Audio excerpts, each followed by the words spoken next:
Storage costs are rising and MSPs are feeling the pressure.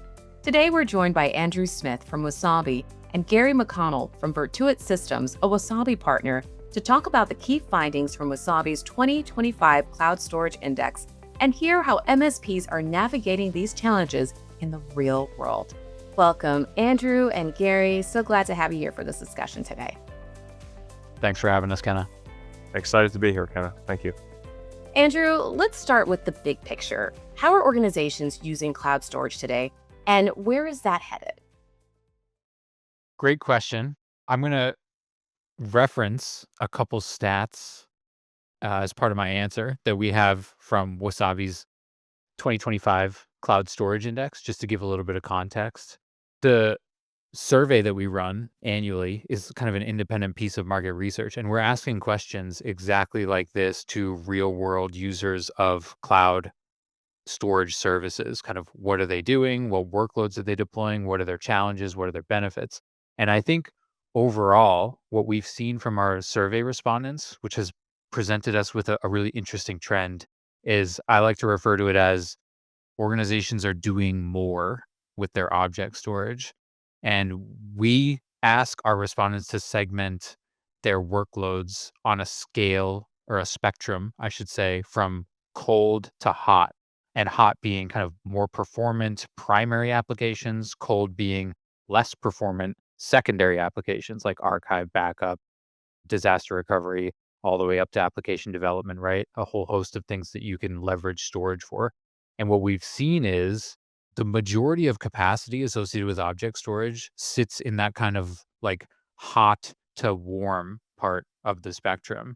We haven't had the pleasure or the understanding of asking that question multiple years, so I don't really have a good uh, trend data point, but my expectation is that warm to hot portion of data will continue to expand, right? And ultimately, that'll be a reflection of organizations doing more with their cloud storage and relying on it for a larger proportion of their workloads.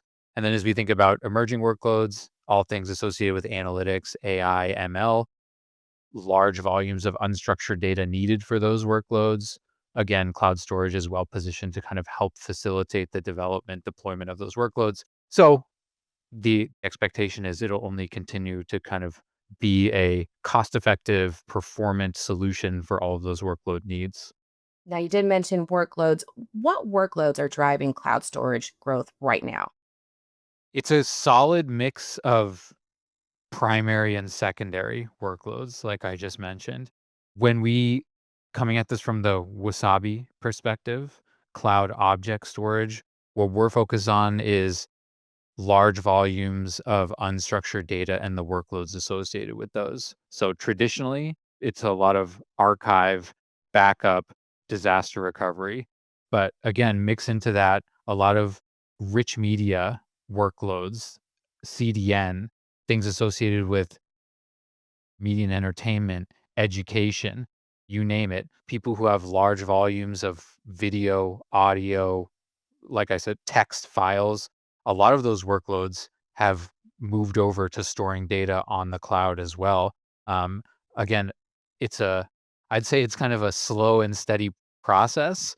Cloud object storage has been around for, geez, 12, 13, maybe 15 years now. So it's still a relatively new solution, but definitely kind of hitting its stride in terms of maturity. So really, I think what we're seeing is an evolution of workloads from secondary to primary, and we'll continue to see those primary workloads grow as a proportion. And that's what I think the future, if you look at what a lot of providers are doing in the market today, they're adding capabilities to support AI workloads, whether it's more metadata tagging or faster querying of objects and all that good stuff. We'll still see the foundation, the bedrock of cloud storage gravitate towards those secondary workloads and the large unstructured files. But in the future, what I think we'll see, what we expect to see from a Wasabi perspective, is a higher dependence on higher accessed or more accessible data associated with things like AI analytics. Now, Andrew, from what you're saying, a lot depends on cloud storage. What matters most when choosing a storage provider today? This is a great question. Again, I'll refer back to the Cloud Storage Index survey. A little bit more detail on the survey. So I come from a market research background with IDC and Forrester. So my desire when creating this survey was to have a true piece of market research. So it's 1,600 respondents who take the survey, which is a pretty good amount. The respondents have to be familiar with their organization's cloud storage purchase process. They have to be involved in that somehow. And then the great thing is the respondents are not Wasabi customers. There's a handful of them, right? Wasabi exists in the market. So we get about 10 Wasabi respondents out of the 1,600, but the vast majority of those respondents are using AWS, Azure, Google Cloud Storage, right? Those hyperscaler providers who dominate 80% of the market are well represented. So the responses that we get are not just what Wasabi thinks you should know about the market. It's a true picture of what the market is thinking about and demanding. And we ask a question exactly to what you're asking about user choice and their considerations when it comes to picking a cloud storage service provider. The top three choices haven't changed significantly over the past year. Typically, what we see users focused on, and this would be my recommendation if you were a user or an IT decision maker focused on choosing a cloud storage service provider, one is data protection and security, right?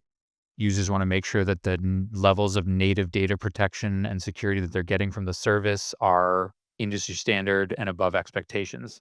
That doesn't change year over year. Two is integration with third party applications. Typically, you're doing something with the storage service, right? It's not the storage service itself is not the means to the end. It's the applications that you tie and the services that you tie into storage that matter. So you want something that's industry standard, S3 API compatible, can integrate seamlessly with applications and support everything at the application level. That's an important one. And then the third one is really interesting. It's actually our respondents have ranked sustainability as one of their top considerations. And it's been in the top, it moved into the top three. It had previously been kind of like in that top 4 to 5 range, but we've seen sustainability increase among those choices. So it's really interesting. From a storage perspective, it seems like the market is looking at cost effective solutions that are also sustainable in terms of they want to make sure the underlying architecture uses whatever you want to call it, green or renewable energy at kind of like the data center level, what's powering these services. But then also, what I think is more important is that organizations are looking for measurable metrics to support their ESG programs. So when they purchase a service like Wasabi or anybody else, they want to understand what's the carbon emissions associated with my stored data. And that's a number that they're looking for to be able to feed into their ESG programs. Are we meeting expectations? Do we need to buy carbon offsets?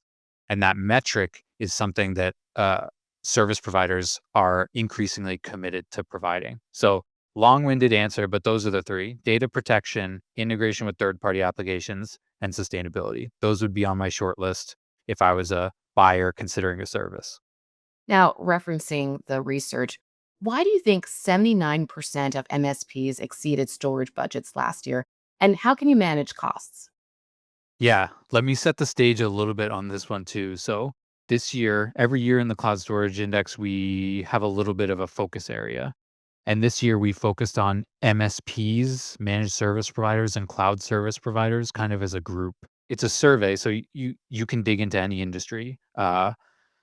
Retail, manufacturing, finance, right? And we kind of treated MSPs as their own little industry and broke them out so we could learn more about what MSPs care about when it comes to cloud storage. And we ask all these questions around budget, spending, um, the impact of fees. And that's where this finding came in. So when we look at the global level, all 1,600 respondents from our survey, 62% of them said they exceeded their budgeted spending on cloud storage last year. And then when we segment that by just MSP participants, it increases all the way to 79%. We'll round up to 80, right? Call it 80 from 62. as a segment of the survey, MSPs are struggling a little bit more keeping budgets under control. And that's because they probably have some much more variable demands on their storage services as they integrate those solutions into a wider portfolio of IT solutions, right? How can you manage costs? I think Gary's going to have some really good insight on this, but my recommendation from the survey data is to understand the impact of variable fees when it comes to your storage service. Anybody who works with a storage service knows that there's just a wide range of fees that can be charged for things like egress, data access, API operations, you name it. There's probably a fee associated with it. Some organizations eliminate those fees, some don't, or some services do, I should say. Um, but it's really not a lot of organizations think about the cumulative effect of those fees. And we find that if you break out the average bill, cloud storage bill, about half of that is spent on fees and half of it is spent on stored capacity. So really understanding those fees and understanding how your workload activates different fees or does not activate different fees and understanding that variable cost is the key to being able to say, here's what we need for budget. And if our access rates or our applications are overworked, underworked, how does that affect the variability of that cost and all that stuff? It's not easy. It's easy for me to sit here and say that you should understand those fee structures, but really, for the majority of the market that's using a hyperscaler service, it's not easy to control those variable fees and forecast them accurately. But that's really a lot of that comes with maturity of using a service year after year, understanding your workloads and how they behave. So that's the key to me is getting a pulse on those fees and how they impact your overall billing on an annual basis. Gary, curious to get your take as well. Does this reflect what you're seeing in the field and any tips you'd share for keeping storage costs in check? Sure. The first one I would add a little bit more color to is kind of what Andrew alluded to was, for example, if you have a dev team in Canada and you're accessing an availability zone in Azure that's based in Wyoming, we'll call it, that's going to get very expensive very quickly. The first thing is understanding where your workloads are being accessed from, because we want to mitigate the traffic in and out of certain areas. So the hidden fees element is a huge component to it. I run an IT company, but it's the lack of oversight, I think, that will uh, come to bite more times than the technology itself. One thing I've talked to Andrew about this in the past, which is um, technology's done a great job of creating the single pane of glass for everything, whether you're managing storage or compute or looking at endpoints. And what that's done is made us as users lazy. We don't have to look at things as much as we used to. So it's super important to constantly have eyes and visibility into the storage utilization, setting alerting thresholds and to make sure that once you're at 85%, there's notifications getting kicked off to your team. So you can start to have those conversations that Andrew alluded to with, are we getting hit with egress fees? Why are there hidden fees in the first place? Why the storage costs way higher than we anticipated initially? So it really comes down to the proper planning, right? Making sure your data is sitting in the appropriate availability zones. But I think most importantly is the human oversight element that we've been lacking. Gary, how does VirtuIT Systems use cloud storage today? So I can give you how VirtuIT uses cloud storage, or I can kind of talk about the market in general, right? So I think we see two primary use cases, or at least two initial drivers. The first one is you're born in the cloud company, right? It's never been easier to start and scale organizations. It's certainly harder to compete because of the ease of getting or going to market. But because of that, you have companies that no longer all of a sudden architect in a full on-premise data center to get their business up and operational. They can tap into Microsoft Azure or AWS to utilize storage needs. And what you've seen is that you have born in the cloud companies. What happens as those companies scale, they realize, oh, okay, this may not be as cost effective as I initially thought when I was starting my business or when we were a bit smaller. So it probably makes more sense to bring some workloads on prem. So we're having a lot of conversations with customers on which workloads make sense to stay on-prem versus which, makes sense to move to the cloud. So it's not an either or, right? We can get into use cases in terms of backups make sense to sit in a cloud architecture where production we want to keep on-prem in some capacity. Andrew went into warm and hot storage earlier. Things continue to get hotter and hotter because I'm sure we'll talk about AI. None of these discussions end without an AI coming into the element. One thing you learn quickly about AI is the more data, the better. So more data is being accessed on a daily basis than ever before. So how VirtuIT uses storage or how a customer may use storage varies. But a combination of workloads on-prem, workloads in the cloud, and it's on us as managed service providers and Wasabi's as strategic OEMs to help customers and enable those type of conversations to really effectively utilize their storage. Gary, are your clients shifting towards more cloud-first strategies? And how is Wasabi helping you adapt? The shift to cloud strategies are born out of I see one or two elements. The first one is C-levels asking their IT admins or telling their IT directors, hey, we need a cloud presence. Why? Well, I don't know. I think it just makes sense because I hear a lot and I read a ton about the cloud and we need more of a cloud footprint. The second one is kind of the agility that it provides, right? We talked about the companies that were born in the cloud. There is a scalability advantage to the cloud component. So what you're seeing is a ton of organizations look at cloud workloads and say, okay, if we're going to expand to X number of users in the next 3 years, we can show them total cost of ownership to say, if you OpEx this over a period of 5 years, it's going to be much more cost effective for you than putting infrastructure on premise in growing that way. And we can show the same data on the flip side, why things are more cost effective and user productive to be on-prem versus cloud. But again, it all is highly dependent on the workload and where they're looking to access the data. And what's your biggest storage challenge, and how does Wasabi help? The biggest storage challenge, the storage challenge has been the rapid growth and the cost that has come with rapid growth. You can't diagnose growth as the problem without understanding why. So we think one of the challenges that are out there now is the threat landscape that exists. What that's leading to is the need for enhanced security layers, right? More backups, more disaster recovery. Both of those tap into a ton of capacity. AI generates a ton of content, right? Therefore, more things need to be backed up and replicated. Again, making costs go up. The number one challenge I see in storage in general is the cost.